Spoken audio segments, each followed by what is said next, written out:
அடியேன் ராமானுஜதாசன். அனைவருக்கும் வணக்கம். இன்னைக்கு நம்ம ராமானுஜ நூற்றந்தாதியில 25வது பாசுரம் பார்க்கலாமா?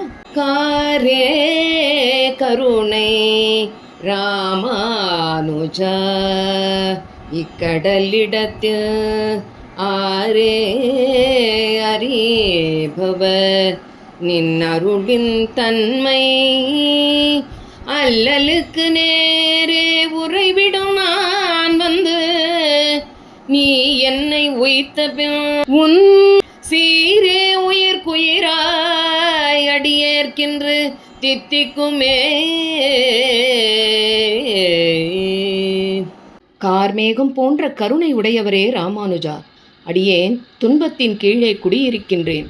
நீ வந்து என்னை காப்பாற்றிய பின் உன் உயரிய குணங்களே அடியேனுக்கு உயிருக்குயிராய் ஆனதோடு அக்குணங்களே நினைக்கும் போதே இனிக்கின்றது. ராமானுஜா, இக்கடல் சூழ்ந்த மண் உலகில் உன் அருளின் தன்மையை யார் அறிவார்? ஒரு நல்ல ஆச்சாரியன் நமக்கு கிடைத்துவிட்டால் அவரது சப்தம் நம்மை ஞானியாக மாற்றிவிடும். ராமானுஜனை பொறுத்தவரை திருக்கச்சி நம்பியே அவரது முதல் ஆச்சாரியன். மோக்ஷம் என்பதன் அர்த்தம் ஆச்சாரியனின் சேஷத்தை தான் உண்பதே. அது போதும் என்ற நம்பிக்கையில் அவர் கச்சி நம்பியை உணவருந்த கூப்பிட்டார். அத்தனை பக்தியும் பாசமும் கச்சி நம்பியின் மீது ராமானுஜருக்கு.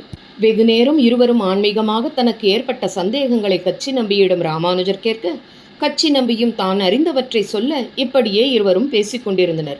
பிறகு ராமானுஜர் தனது இல்லத்திற்கு வந்து தன் மனைவியிடம், இன்று கச்சி நம்பி நம் இல்லத்திற்கு உணவருந்த வரப்போகிறார் என்று சந்தோஷமாக சொல்ல, தஞ்சமாம்பாள் இன்று புரட்டாசி சனிக்கிழமை என்று ஏதேதோ சொல்லி தடுக்க முற்படுகிறாள். ஆனால் ராமானுஜர், அதனால் என்ன, ஒரு அதிதிக்கு போஜனம் செய்த புண்ணியம் கிடைக்கும் போ என்றார். நீ எண்ணிறைந்த உணவுகளை தயாரிக்க தேவையில்லை.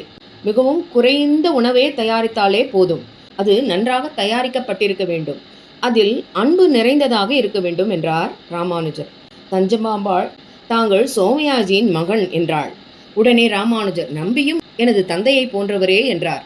உடனே தஞ்சமாம்பாள், ஓ, எனக்கு ஒரு வைசியன் மாமனாரா என்று சொல்ல, ராமானுஜர் மனைவியை, நீ எல்லை மீறி பேசுகிறாய். இன்றைக்கு நான் அவரை உணவருந்த அழைத்து விட்டேன். வைணவன் வாக்கு மாறக்கூடாது. அதனால் விருந்துக்கு ஏற்பாடு செய் என்றார் ராமானுஜர். உணவு தயாரிக்கப்பட்டதா, கச்சி நம்பி உணவருந்தினாரா என்பதை அடுத்த பகுதியில் பார்க்கலாம்.